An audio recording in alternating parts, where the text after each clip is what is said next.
So hi friends అందరికీ. So ఈరోజైతే మనం లాస్ట్ వీడియోలో అయితే మనం సెన్సిటివ్ డ్రిల్లింగ్ మిషన్ గురించి అయితే తెలుసుకున్నాం కదా.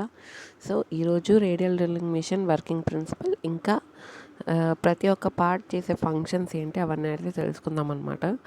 So first radial drilling machine అంటే ఏంటంటే, ఇప్పుడు సెన్సిటివ్ డ్రిల్లింగ్ మిషన్ అంటే స్మాల్ హోల్స్ వేయడానికి ఇంకా స్మాల్ వర్క్ పీసెస్ పైన అయితే యూస్ చేస్తారు.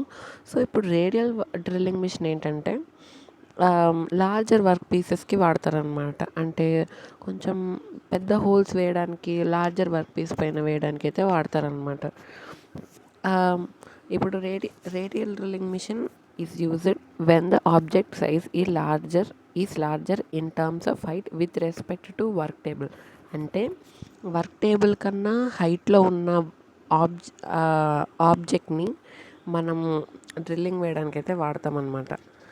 So main radial drilling machine goal ఏంటంటే డ్రిల్లింగ్ హోల్స్. అంటే మెయిన్గా డ్రిల్ హోల్స్ అంటే హోల్స్ని డ్రిల్ చేయడానికి అయితే బాగా యూస్ చేస్తారు. సో కాకపోతే పెద్ద పెద్ద huge components cannot fit in the machine wise due to their structure. అంటే పెద్ద పెద్ద ఆకారంలో ఉండే ఆబ్జెక్ట్స్ అవన్నీ ఏవైతే ఉన్నాయో అవైతే ఆ టేబుల్ పైన అయితే ఫిట్ అవ్వవు అనమాట. సో మనం అప్పుడు ఏం చేస్తామంటే రేడియల్ ఆర్మ్ ఉంటుంది కదా. రేడియల్ ఆర్మ్ అనేది ఎక్కడ ఉంటుందంటే కాలంకి కనెక్ట్ అయ్యి ఉంటుంది అనమాట. కాలంకి ఇంకా స్పిండిల్కి అయితే కనెక్ట్ అయ్యి ఉంటుంది అనమాట. సో ఆ రేడియల్ ఆర్మ్ పైన మనం హ్యూజ్ కాంపోనెంట్ అయితే ప్లేస్ చేసి అప్పుడు అక్కడి నుంచి డ్రిల్లింగ్ అయితే స్టార్ట్ చేస్తామన్నమాట. ఇప్పుడు రేడియల్ డ్రిల్లింగ్ మిషన్ ఏం చేస్తుందంటే మనం ఎవరైతే ఉన్నామో ఆపరేటర్, సో మనం ఏంటంటే ఆ వర్క్ పీస్ని జరపకుండానే డ్రిల్లింగ్ వేయడానికి అది మనల్ని అలో చేస్తుంది అనమాట. అంటే మనం మాన్యువల్గా వర్క్ పీస్ని అంటే ఇప్పుడు ఈ పాయింట్ దగ్గర డ్రిల్ వేయాలంటే అక్కడికి మనం వర్క్ పీస్ని జరుపుకోకుండానే ఆ స్పిండిల్ అంటే డ్రిల్లింగ్నే మనం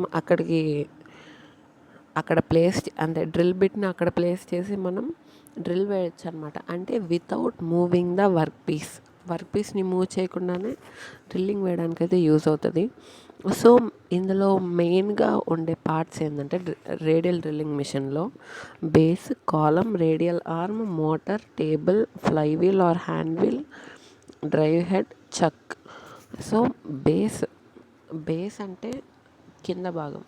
సో దాని మెయిన్ ఫంక్షన్ ఏంటంటే మొత్తం entire structure of the machine అంటే ఎన్ని పార్ట్స్ అన్నిటి బరువునైతే ఈ బేస్ అయితే మోస్తుంది అనమాట. సో నెక్స్ట్ కాలం ఏంటంటే కాలం అనేది ఒక వర్టికల్ కాంపోనెంట్ అనమాట మిషన్కి. ఆ మిషన్కి ఆ కాలంకి ఏమేమి ఉంటాయంటే రేడియల్ ఆర్మ్ అనేది కాలం పైన ఉంటుంది అనమాట. ఇంకా supports the radial arm in 360 degrees. Okay, column ఏం చేస్తుందంటే ఆ రేడియల్ ఆర్మ్ ఏదైతే ఉందో దాన్ని 360 degrees రొటేట్ అవ్వడానికి అయితే కాలం అయితే యూజ్ అవుతుంది అనమాట. సో రేడియల్ ఆర్మ్ నెక్స్ట్ అంటే రేడియల్ ఆర్మ్ అనేది కాలంకి కనెక్ట్ అయి ఉంటుంది.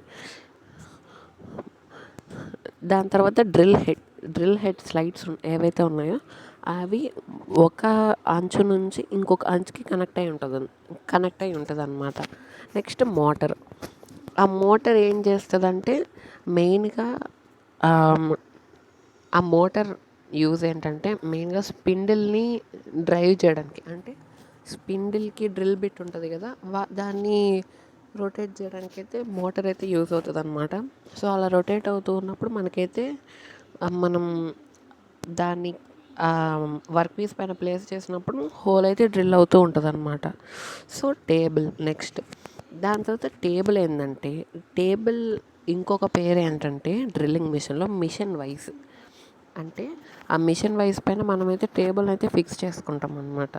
సో టేబుల్ పెట్టిన తర్వాత మెయిన్గా వర్క్ పీసెస్ని హోల్డ్ చేయడానికి అయితే టేబుల్ అయితే యూస్ అవుతుంది అనమాట. సో నెక్స్ట్ వచ్చేసి fly wheel or hand wheel అనమాట.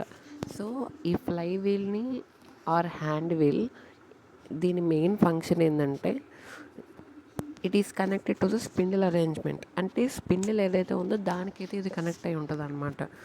దాని తర్వాత ఇదైతే కాలంకి కనెక్ట్ అయి ఉంటుంది. ఈ కాలం పైన ఉంటుంది అనమాట fly wheel or hand wheel. So దీని యూజ్ ఏంటంటే ఇది పైకి కిందకి మూవ్ అవుతూ ఉంటుంది. ఇది పైకి కిందకి మూవ్ అవుతూ ఉన్నప్పుడు అంటే ఇప్పుడు వర్క్ పీస్ అనేది కొంచెం హైట్లో ఉంది అంటే, టేబుల్ పైన పెట్టినప్పుడు కొంచెం హైట్లో ఉంది అంటే ఈ ఫ్లై వీల్ ఆర్ హ్యాండ్ వీల్ని మనం పైకి మూవ్ చేసుకొని అప్పుడు డ్రిల్లింగ్ అయితే స్టార్ట్ చేయొచ్చు అనమాట. సో అది దాని తర్వాత drive head. It is generally consist of 2 levers which by varying increase or decrease the speed of chuck. So drive head ఎందుకు యూజ్ అవుతుందంటే స్పీడ్ ఆఫ్ ద చక్ అంటే ఇప్పుడు చక్ ఏదైతే ఉందో దాని స్పీడ్ని ఇంక్రీజ్ చేయడానికి వాడచ్చు, ఇంకా డిక్రీజ్ చేయడానికి కూడా వాడచ్చు అనమాట. దాని తర్వాత చక్ main one end of the chuck is connected to the spindle arrangement and another end is to the drill bit tool. So ఇదే చక్ అంటే స్పిండిల్ అరేంజ్మెంట్కి ఇంకా డ్రిల్ బిట్కి మధ్యలో ఉండేదన్నమాట. సో ఇదైతే మధ్యలో ఉంటుంది. సో డ్రైవ్ హెడ్ యూజ్ ఏంటంటే స్పీడ్ అంటే ఈ చక్ రొటేట్ అవుతూ ఉంటుంది కదా ఒక సర్టెన్ స్పీడ్లో, ఆ స్పీడ్ని ఇంక్రీజ్ అన్న చేయడానికి యూస్ చేస్తారు, డిక్రీజ్ చేయడానికి కూడా యూస్ చేస్తారు. సో అదనమాట. సో చక్ అంటే స్పిండిల్ అరేంజ్మెంట్కి ఇంకా డ్రిల్ బిట్కి మధ్యలో ఉండే పార్ట్ అనమాట. సో ఇదైతే రేడియల్ డ్రిల్లింగ్ మిషన్ గురించే ఫంక్షన్స్, ఇంకా ప్రతి ఒక్క పార్ట్ చేసే ఫంక్షన్స్ అనమాట. సో ఇప్పుడు ఈ వీడియో ఎండింగ్లో ఒక చిన్న నోట్స్ లాగా ఇస్తాను. సో మీరు దాన్ని కూడా వినండి. సో ఇదైతే రేడియల్ డ్రిల్లింగ్ మిషన్ గురించి అనమాట. నెక్స్ట్ వీడియోలో open front jig boring machine గురించి అయితే తెలుసుకుందాము. So open front jig boring machine functions ఇంకా యూజెస్ అవన్నీ అయితే తెలుసుకుందాం. సో ఇదైతే ఈ నోట్స్ అయితే చూడండి ఒకసారి. Radial drilling machine has been designed for medium to large workpieces. It consists of base radial column, drill head spindle speed, and mechanism.